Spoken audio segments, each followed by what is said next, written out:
Queridos, vamos dar continuidade aqui ao nosso trabalho. Falei anteriormente do plano plurianual, plano de ação continuada, planejamento estratégico de governo, né? Falei de todas as características do PPA. Vamos falar agora da Lei de Diretrizes Orçamentárias e vamos falar da Lei Orçamentária Anual. Lembrando que aqui também eu vou pegar a LDO e vou tratar de alguns pontos relativos à Lei de Responsabilidade Fiscal. Porque a Lei de Responsabilidade Fiscal, que ela é de 2000, ela trouxe algumas novidades para a LDO e para a Lei Orçamentária Anual. Então eu vou tratar dessas novidades aqui também no nosso curso aqui, no nosso contexto. Beleza? Então olha só, eu falei anteriormente para vocês que PPA é DOM, lembra? Diretrizes, objetivos e metas de forma regionalizada para as despesas de capital e outras delas decorrentes para os programas de duração continuada. Agora a gente vai falar de LDO, que é uma lei anual, que é uma lei anterior à lei do orçamento. Então a Lei de Diretrizes Orçamentárias compreenderá MP, metas e prioridades da Administração Pública Federal, incluindo as despesas de capital para o exercício financeiro subsequente. Ou seja, elabora-se no exercício, né, para que você oriente o orçamento do próximo exercício. De qualquer forma, a Lei de Diretrizes Orçamentárias é uma lei anual. Ela é a lei anterior à LOA. Então, ela vai orientar a elaboração da Lei Orçamentária Anual. Tudo bem? Ela é a lei que traz as metas e as prioridades para a elaboração da Lei Orçamentária Anual. E ela também trata de dois temas interessantes. Cuidado com esses dois temas que eu vou tratar com você agora, porque esses dois temas são temas exclusivos da LDO, são temas exclusivos da Lei de Diretrizes Orçamentárias, só da LDO. Ela vai dispor sobre as alterações na legislação tributária. Professor, alterações à Lei de Diretrizes Orçamentárias por si só tem força para alterar a legislação de tributos? Não. Olha o contexto. Metas e prioridades para mexer na legislação tributária. Ou seja, eu posso ter como meta, como prioridade, exemplo, aumentar a alíquota de imposto de renda. Nesse caso, o imposto federal. O que não quer dizer necessariamente que isso vai acontecer. Eu posso ter como meta, como prioridade para um Estado, mexer com a alíquota de ICMS. Porque, né, a quem cabe legislar sobre ICMS é o Estado. E os Estados não necessariamente têm a mesma alíquota de ICMS. Isso pode ser uma meta, pode ser uma prioridade segundo a LDO, mas não quer dizer necessariamente que só por isso, de fato, você vai alterar. E também a LDO vai estabelecer a política de aplicação das agências financeiras oficiais de fomento. Fomento significa incentivo. As agências oficiais de fomento, que são as agências oficiais onde você vai ter basicamente, né, financiamentos, tipo financiamento BNDES, Minha Casa Minha Vida, financiamentos via Banco do Brasil, via Caixa Econômica Federal e assim sucessivamente. Fomento significa incentivo. Fomento, na realidade, são basicamente empréstimos a juros mais baixos. Isso que a gente chama de fomento. Então, quem vai estabelecer a política de aplicação das agências financeiras oficiais de fomento também é a Lei de Diretrizes Orçamentárias. Ela é uma lei ordinária, assim como o PPA. E a LDO, né, assim como a PPA e assim como a Lei Orçamentária Anual, elas saem do Executivo, porque compete ao chefe do Executivo privativamente a iniciativa de envio da proposta de leis orçamentárias, PPA, LDO e LOA, e a LDO ela vai passar pelo Congresso Nacional. Primeiro vai passar por uma comissão. Eu vou tratar muito dessa comissão quando eu for falar da LOA. Na LOA, como é a lei orçamentária mais importante, eu sou bem detalhista, porque os detalhezinhos da LOA são muito cobrados em prova. De qualquer forma, as emendas à LDO poderão ser aprovadas lá na Comissão Mista Permanente de Orçamento, quando forem compatíveis com o plano plurianual. Parágrafo 4º do artigo 166 da Constituição Federal. Então, ela pode receber emendas apresentadas à Comissão Mista Permanente de Orçamento, lá no Congresso Nacional. Essa Comissão Mista Permanente de Orçamento é formada de deputados e senadores, e essas emendas podem ser deferidas se forem de acordo com o plano plurianual. LDO tem um prazo para mandar para o Legislativo, até 8 meses e meio antes do encerramento do exercício financeiro. Tem que ser enviada até 15 de abril. Aí o aluno adora perguntar, se não foi enviada até 15/4, findo esse prazo, fica valendo como proposta de LDO a LDO corrente. A LDO, por exemplo, de 2016, fica valendo para 2017. Se a LDO que orienta o orçamento de 2017 não fosse encaminhado até 15/4. Lembrando que essas datas que eu estou trabalhando são datas da esfera federal. Lembrando que estados e municípios, o estado tem uma Constituição estadual e o município tem uma lei orgânica municipal. Significa dizer que nos estados e nos municípios eu posso ter datas diferentes. Aqui eu trabalho com datas relativas à legislação federal. Então tem que mandar a proposta de LDO até 15/4. Se não mandar, fica valendo como proposta de LDO a LDO corrente, a LDO desse exercício para o próximo exercício, desse exercício para o exercício seguinte. Ela tem que ser devolvida ao Executivo para sanção até o encerramento do primeiro período da sessão legislativa. Tem que ser devolvida até o dia 17 de julho. Lembrando, sessão legislativa vai de 2 de fevereiro, já falei disso, né? A 17 de julho. Retorna em 1º de agosto e vai até 22 de dezembro. Ou seja, se não for devolvida até 17/7, a sessão legislativa não será interrompida. Professor, mas se a LDO for devolvida até 17/7, os parlamentares vão ter um recesso? Vão, de 18/7 até o final de agosto. Vão ter um recessinho.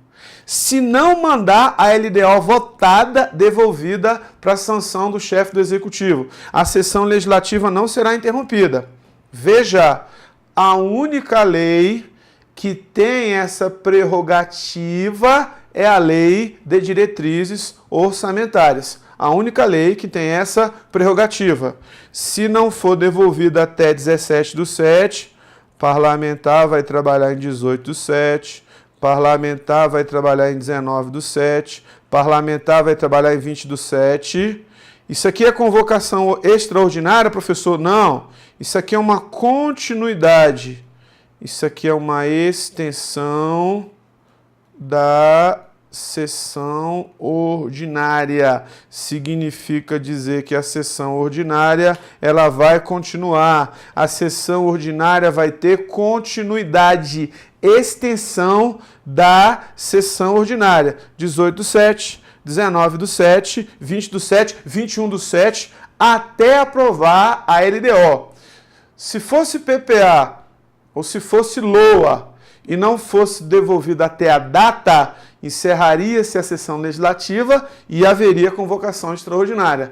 A LDO não tem essa característica. A Lei de Diretrizes Orçamentárias não permite o encerramento da sessão legislativa. Aí o aluno me pergunta, por que é assim?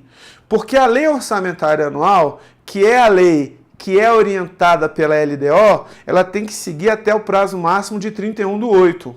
Então não tem sentido o parlamentar entrar de recesso, né, no dia 17 de julho, se não mandou a LDO aprovada, votada, porque teoricamente falando, ela dá base, dá margem para você terminar de ajustar a lei orçamentária anual. Exatamente por essa razão, exatamente por esse motivo. Tranquilo? Agora vamos falar das novidades, que são novidades segundo a lei de responsabilidade fiscal. Eu uso a palavra novidade no seguinte sentido, né? Orçamento. A gente pega, em regra, a Lei 4.320 e a gente pega a Constituição Federal de 1988. A Lei de Responsabilidade Fiscal, a Lei Complementar 101/00, é do ano de 2000. Ou seja, ela traz novidades, assuntos que não existiam para a Lei de Diretrizes Orçamentárias e assuntos que não existiam para a Lei Orçamentária Anual. Então, a primeira coisa que a LDO trata, primeira novidade, critérios sobre a forma e limitação de empenho. Limitação de empenho significa limitação de gastos. O empenho é o primeiro estágio de execução da despesa. Empenhar uma despesa significa separar recursos do orçamento para fazer o pagamento de um credor. Isso é que a gente chama de empenho. Então você vai dispor sobre as formas de critério e a forma de limitação de empenho. Ou seja, a contenção de gastos. Por exemplo, no orçamento público, a partir da LRF, você tem metas, que a própria Lei de Diretrizes Orçamentárias vai apresentar metas fiscais. Meta de arrecadação, meta de gasto, meta de dívida pública, resultado primário e resultado nominal. Se na execução do orçamento se percebe que essas metas não estão sendo cumpridas, aí você tem que conter despesa. Ou seja, você tem que conter o empenho, que é o primeiro estágio de execução da despesa.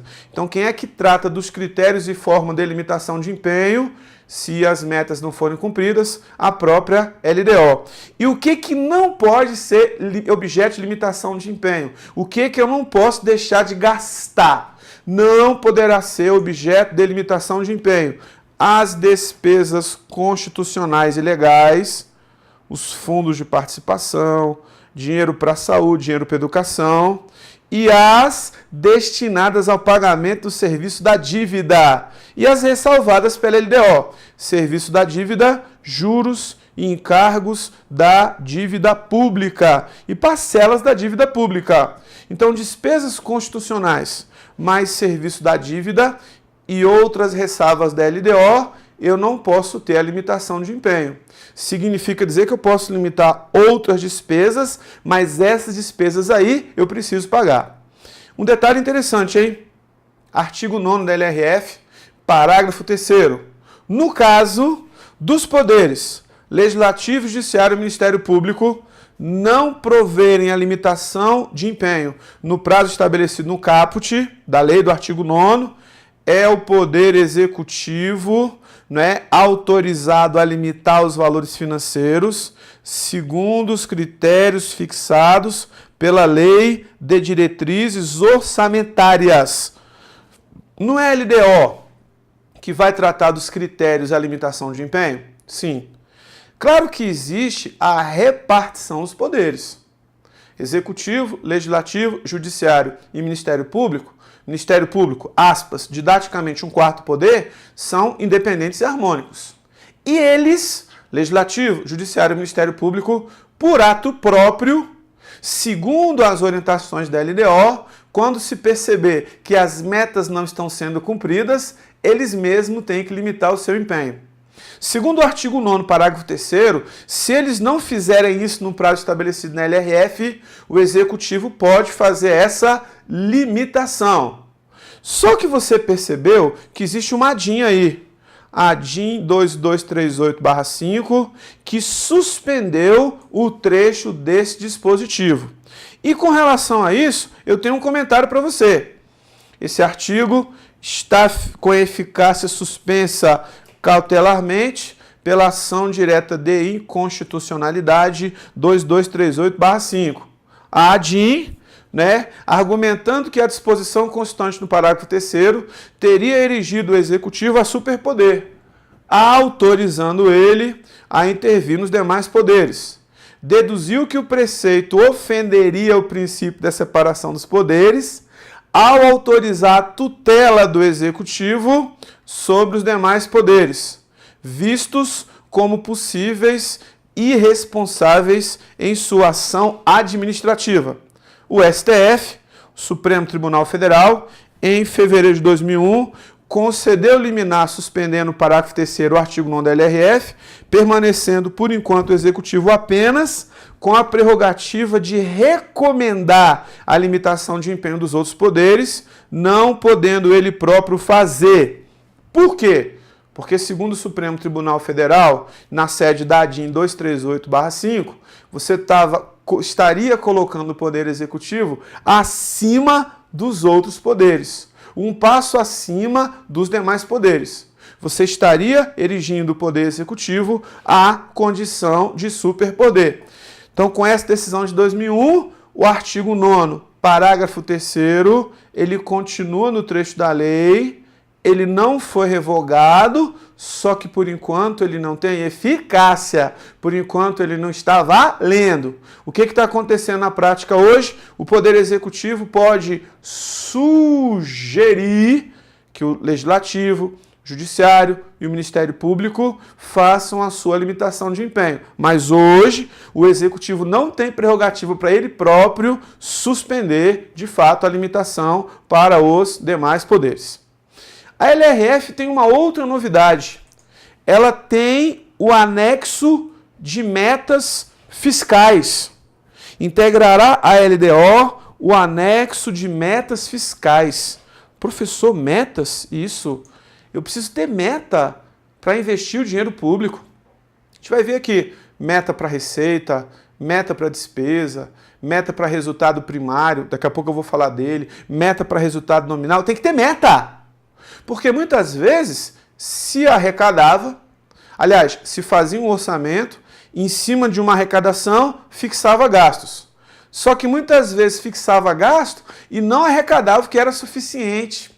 Aí você tinha um orçamento problemático, que você não conseguia cumprir metas.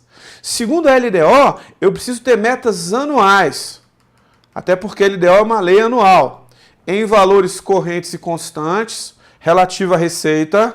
Eu preciso ter meta de arrecadação, relativo à despesa, preciso ter meta para gasto, relativo a resultado nominal e resultado primário. Daqui a pouco eu vou falar deles, tem uma planilha para você. O montante da dívida pública, tem que ter meta para a dívida pública? Sim. Senão a dívida pública nunca é paga. Senão você vai sempre arrolando, nunca paga nada e você nunca diminui o tamanho da dívida. Para o exercício a que se referirem, suponha que seja a LDO de 2017, presta atenção, e para os 2 exercícios subsequentes. Ou seja, vou ter meta também para 2018 e vou ter meta para 2019. Meta para o exercício a que se referir, se for para o ano que vem, 2017, e para os 2 seguintes, com memória e metodologia de cálculo que justifiquem os resultados pretendidos. Nossa, professor, a lei de responsabilidade fiscal, o próprio nome já diz, é uma lei que passou a existir para dar mais responsabilidade para o gestor público, mais responsabilidade na gestão fiscal dos recursos. Essa é a finalidade da lei de responsabilidade fiscal. Também, junto com esse anexo de metas fiscais, vai haver a avaliação do cumprimento das metas do ano anterior. Se eu estou em 2016 não acabou ainda, eu vou mandar ele até 15/4, eu estou avaliando o que aconteceu em 2015. Vou ter a evolução do patrimônio líquido da administração nos últimos 3 exercícios. Ou seja, de 2016 ainda está vigorando, então eu vou ter avaliação do PL em 2015, avaliação do PL em 2014 e avaliação do PL em 2013. Professor, algum problema com isso? Não. Se o patrimônio da administração pública está bem cuidado e se o patrimônio da administração está aumentando, tudo certo. O ruim é quando o patrimônio está diminuindo. Aí que é um problema sério. E nós temos também a avaliação financeira e atuarial. Avaliação das contas públicas. Atuária, é uma disciplina que está ligada à economia, onde a gente faz cálculos matemáticos e, nesse caso aqui, a gente vai avaliar se realmente as contas públicas estão em ordem, se realmente está tendo um aumento aqui e uma gestão adequada. E nós vamos ter também, nesse anexo, o demonstrativo da estimativa e compensação da renúncia de receita Renunciar à receita significa deixar de arrecadar.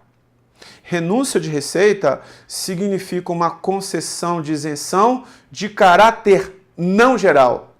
Ou seja, você está renunciando a uma receita para um caso específico, para uma situação específica, num contexto específico. Exemplo, no município vai se instalar uma montadora de veículos. Ela vai gerar emprego, renda, ICMS para o Estado, que o município vai participar, assim sucessivamente. Aí você dá uma isenção de IPTU durante 5 anos.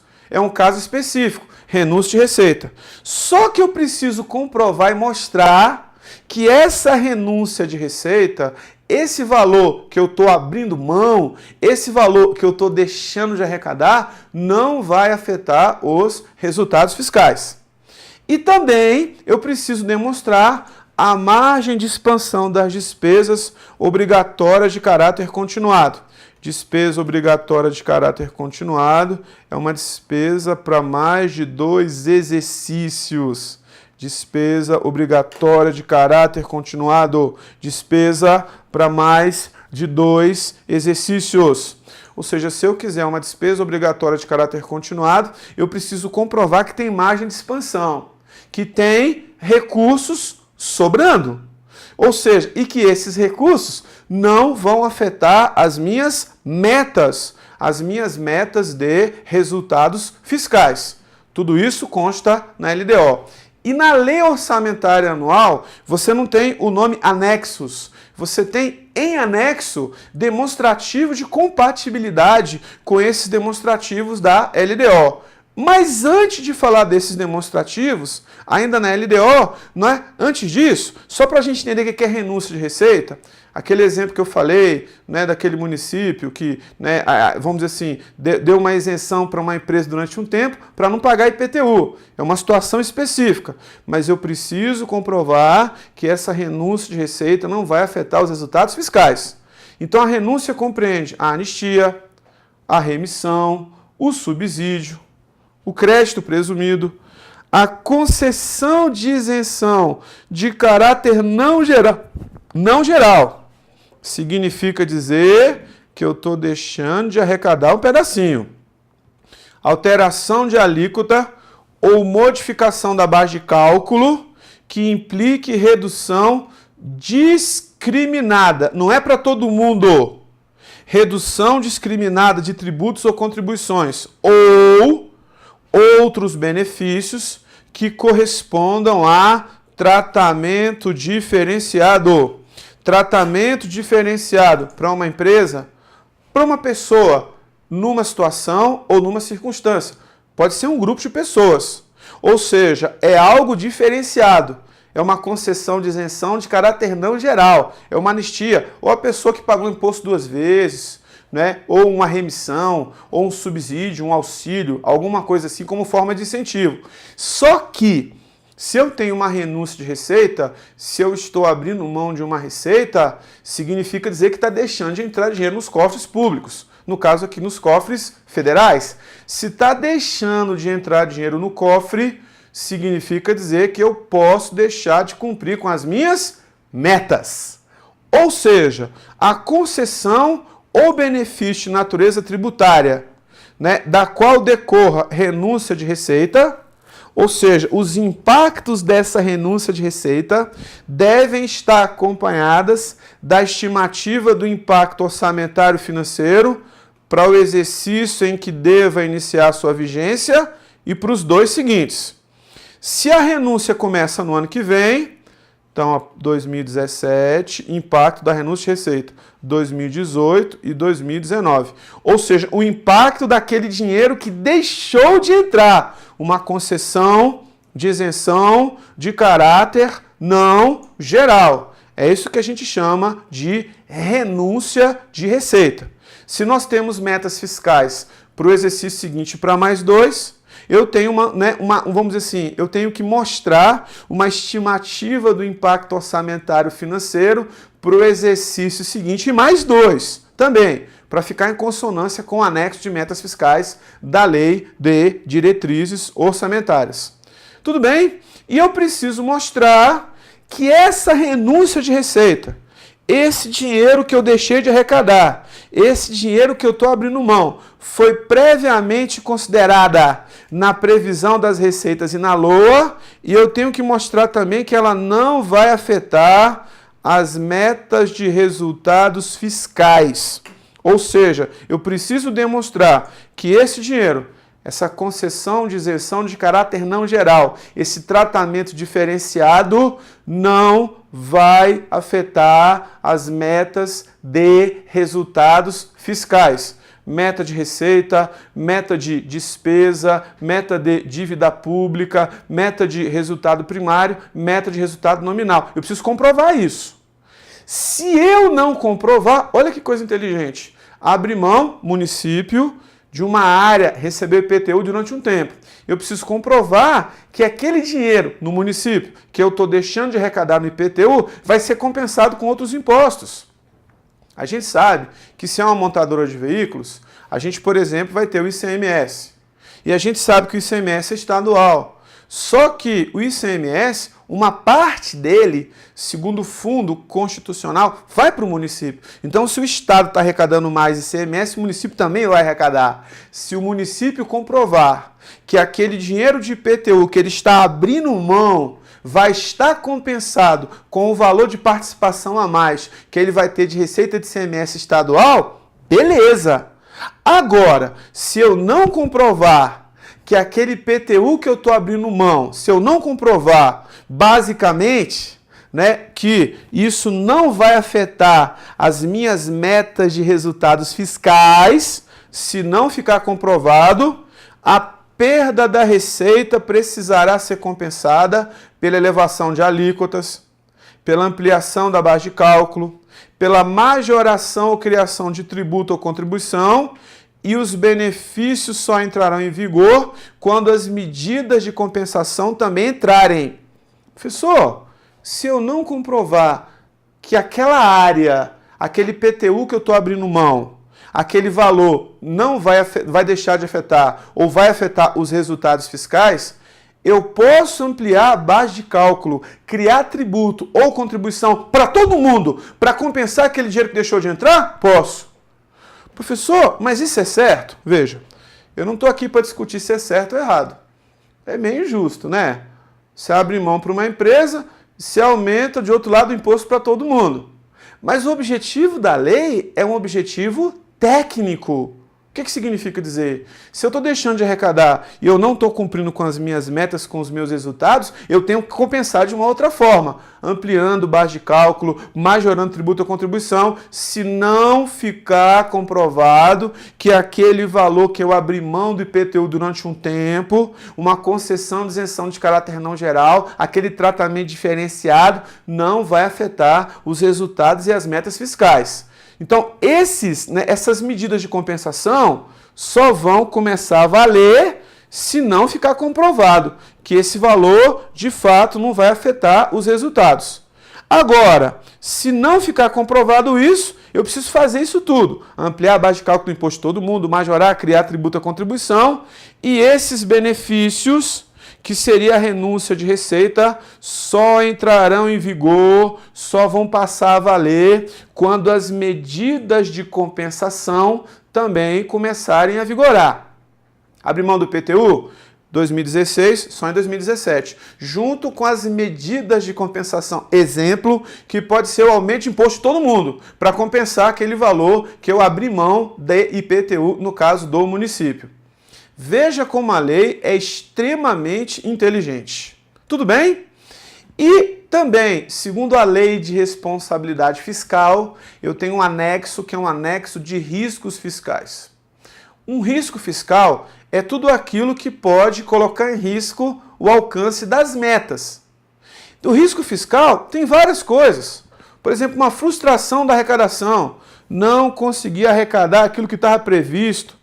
Uma dívida em processo de reconhecimento. Eu tenho uma dívida, está em processo de reconhecimento, mas eu não sei exatamente quando eu vou pagar. uma assistência diversa, um passivo que eu assumi, um aval e uma garantia concedida, um aval e uma garantia quando outro for fazer uma operação de crédito, um outro ente federativo, ou uma discrepância de projeção, ou seja, fiz uma projeção para arrecadação X e não consegui arrecadar, ou ainda uma demanda judicial, né? Ou a restituição de um tributo arrecadado maior. Alguém, por exemplo, que pagou um tributo 2 vezes. Tudo isso aí são assuntos que representam riscos fiscais, ou seja, prejudicam o atingimento das metas. Beleza? Mas daqui a pouquinho eu falo mais do anexo de riscos fiscais, que é uma novidade segundo a LRF para a Lei de Diretrizes Orçamentárias. Um abraço!